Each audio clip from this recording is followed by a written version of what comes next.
Hello friends, अब हम बात करने जा रहे हैं पेंशन की। पेंशन अगर मिली है तो उसका ट्रीटमेंट किस तरीके से होगा। देखिए, पेंशन बेसिकली दो तरीके की हो सकती हैं। पेंशन दो तरीके की सर? हाँ जी, दो तरीके की पेंशन होती है। ऐसी कौन कौन सी होती है सर? देखिए, one is uncommuted pension and second is commuted pension। ये क्या होता है sir? Uncommuted and commuted pension. Uncommuted pension तो होती है जो रेगुलर इंटरवल पर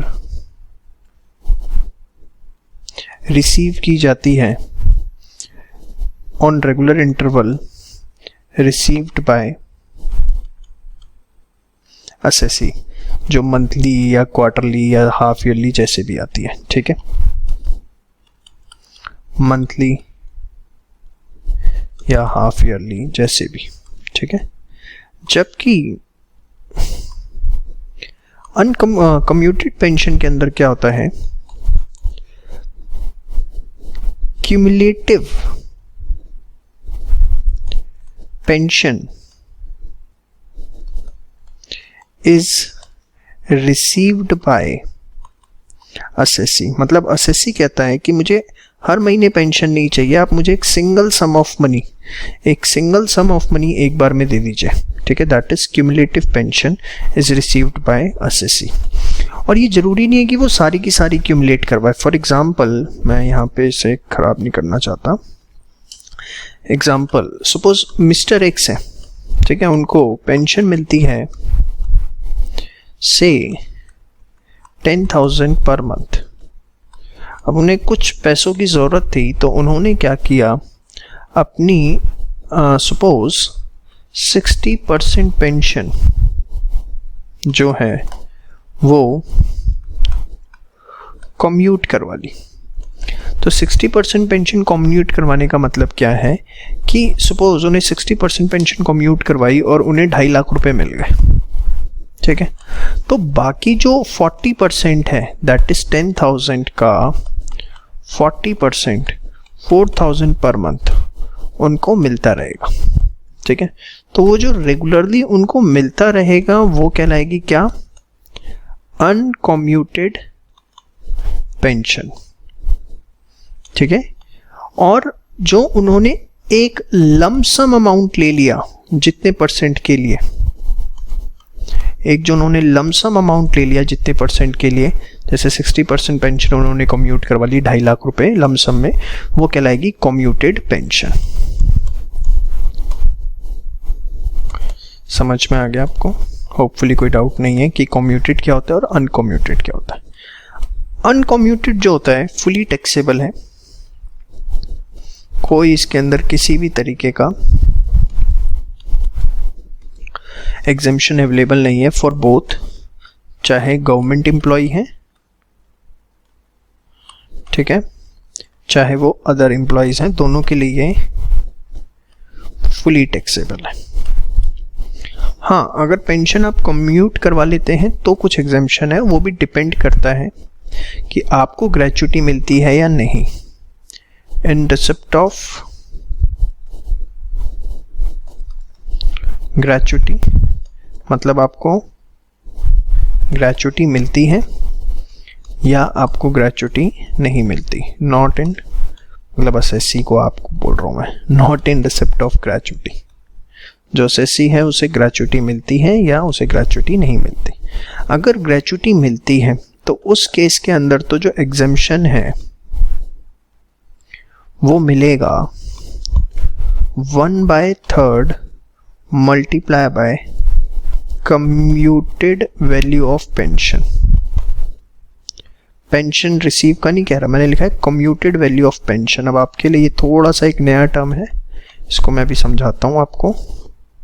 और अगर ग्रेच्युटी नहीं मिली तो एग्जेम्पशन ज़्यादा मिल जाएगा, half of commuted value of pension. अब ये क्या है ध्यान से देखिए। बड़े ध्यान से देखना, commuted value of pension, commuted value of pension, जितनी आपको पेंशन रिसीव हुई है, कम्यूटेड पेंशन रिसीव्ड, उसको आप डिवाइड कर देंगे परसेंटेज ऑफ पेंशन कम्यूटेड से। मतलब यहां पर कितनी कम्यूटेड पेंशन मिली थी, 2.5 लाख, तो 2.5 लाख और कितनी परसेंट आपने कम्यूट करवाई थी, 60%, तो 60% से आप उसे डिवाइड कीजिए, ये आ जाएगा कम्यूटेड वैल्यू ऑफ पेंशन। देखते हैं 416667, ये आ गया कम्यूटेड वैल्यू ऑफ पेंशन। फिर उसका 1/3 मिलेगा या 1/2 मिलेगा, वो डिपेंड करता है आपको ग्रेच्युटी मिली है या ग्रेच्युटी आपको नहीं मिली। समझ में आ गया? होपफुली आपको इसके अंदर कोई दिक्कत नहीं है। अब इसमें भी कुछ एज यूजुअल हमारे स्पेशल पॉइंट हैं जो ध्यान रखने हैं।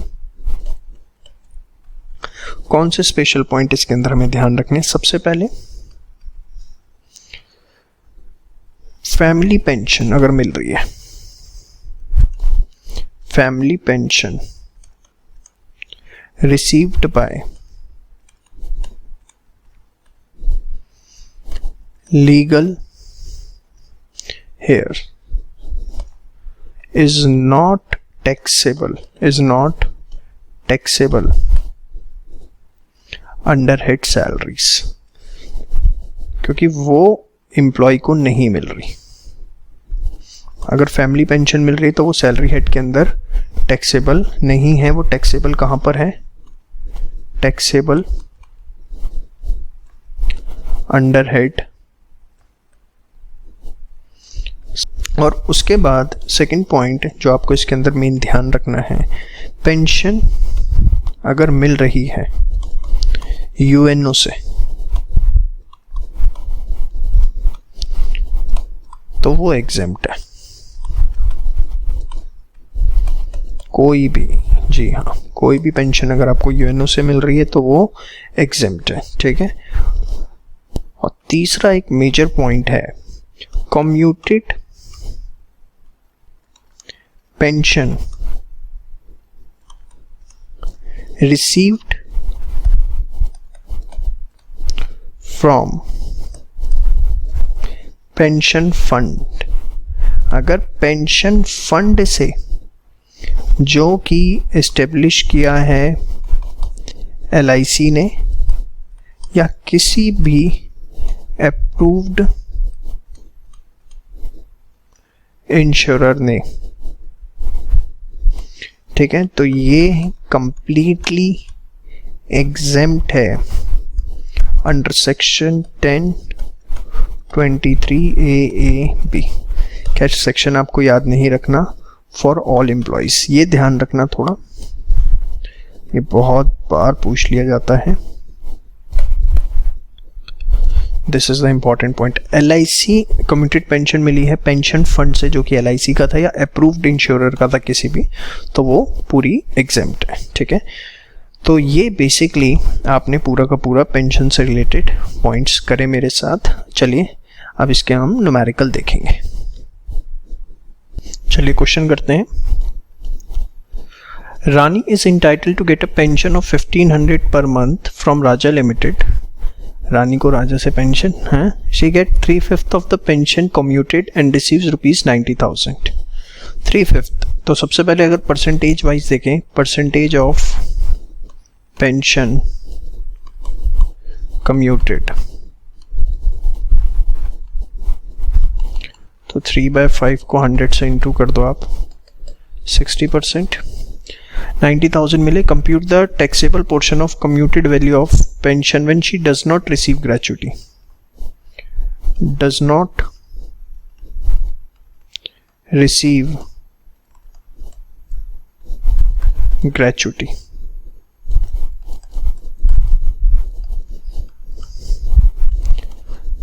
तो half of commuted value of pension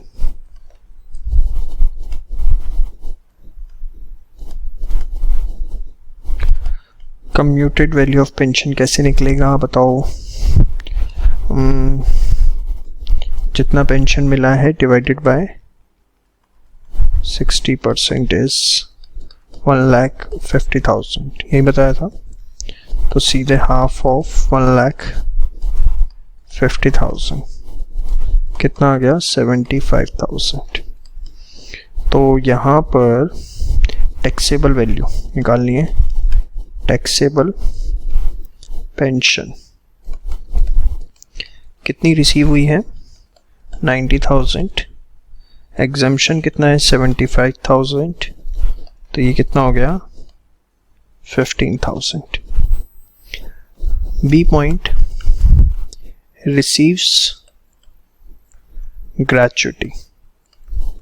gratuity receive होती है तो उस केस के अंदर half of 1/3 of commuted value of pension. तो 1/3 कम्यूटेड वैल्यू ऑफ पेंशन हमारा कितना है? 1.5 लाख। तो ये अपना कितना आ गया?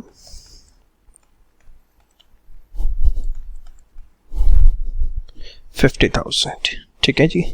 चलिए, तो यहां पर टैक्सेबल पेंशन अपना कितना आ जाएगा बताओ? This will be 150 minus 50, that is 1 lakh. ठीक है जी। चलिए एक क्वेश्चन और देख लेते हैं फटाफट। See, mister A retires from a private service on 1 August 2017। At the time of his retirement 28 साल 5-8 महीने की सर्विस हो चुकी थी। He was getting the salary of 34,000 per month.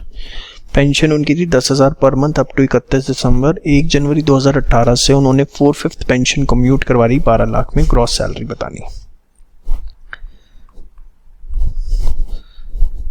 Computation of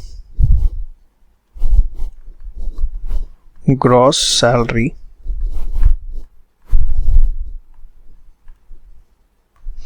for previous year 2018-19। ठीक है। बेसिक पे या सैलरी लिख लेता हूं मैं, जब उन्होंने बोला ये सैलरी। ठीक है। कितनी थी? 34,000 पर मंथ। बट ये पूरे साल तो मिली नहीं होगी, ये मिली होगी अप्रैल 2017 से जुलाई 2017 तक। मतलब 34,000 रुपीज़ मिले अप्रैल मई जून जुलाई इंटू 4। ये हो गया हमारा 1,36,000। ठीक है। फिर पेंशन मिली होगी अनकम्यूटेड पेंशन। अब अगर अनकम्यूटेड पेंशन की आप बात करें जो कि 1 अगस्त से मिलना शुरू हुई, अगस्त, सितंबर, अक्टूबर, नवंबर, दिसंबर, 5 महीने तो पूरी मिली। बट उसके बाद इन्होंने 4/5 पेंशन कम्यूट करवा ली। तो मिली कितनी होगी भाई? 4/5 10,000 मिल रही थी ना भाई। तो 4/5 अगर कम्यूट करवा ली तो अनकम्यूटेड कितनी रह गई? 1/5, that is 2,000 per month। yes or no? तो 2,000 और वो मिली जन फेब मार्च इंटू 3। तो if I am not wrong it is 56,000। अब कम्यूटेड पेंशन की अगर बात करें, देखो रिटायरमेंट पे कहीं नहीं बताया गया कि उनको ग्रेचुटी मिली है, तो हाफ ऑफ द एग्जम्पशन मिलेगा। तो इसका मैं टैक्सेबल अमाउंट पीछे वर्किंग नोट में निकालता हूं। टैक्सेबल कम्यूटेड पेंशन 12 लाख में टोटल मिली है, उसमें से एग्जम्पशन जो मिलेगा दैट इज हाफ ऑफ, कितना है आपका 4/5 हो गया 80%। ये सुनो, हाँ तो 12 लाख मिला है divide by 80%, divide by 15 lakh divide by 7.5 lakh minus 12 lakh 4.5 lakh रुपए। ठीक है, तो ये आ गया यहाँ पर 4,50,000। तो ये आ गई हमारी ग्रॉस सैलरी। ये समझ में आया मैंने वो वाला not in receipt of gratuity क्यों लिया, क्योंकि अगर ग्रेचुटी मिली होती रिटायरमेंट के टाइम पे तो क्वेश्चन में बड़ा क्लियर गिवन होता, एजम्पशन लिखने की जरूरत नहीं है आपको। ये आ गया 6,42,000। ठीक है जी, हाँ यहाँ पे प्रोविजन जरूर लिख दीजिएगा, मैंने सीधे लिख दिया pension received, in fact commuted pension received minus half of commuted value divided by percentage of commuted value करके। ठीक है, तो ये आपने होपफुली पूरा का पूरा पेंशन मेरे साथ अच्छे से सारा का सारा समझ लिया है और आपको किसी तरीके का पेंशन में कोई डाउट नहीं है। बाकी बातें नेक्स्ट वीडियो के अंदर। Please do share this video of taxation with the maximum friends, inform in WhatsApp group, Facebook, spread it यार। जितने सब्सक्राइबर बढ़ाओगे उतना मज़ा आएगा आप लोगों को, उतनी वीडियोस डालूंगा। Thank you so much.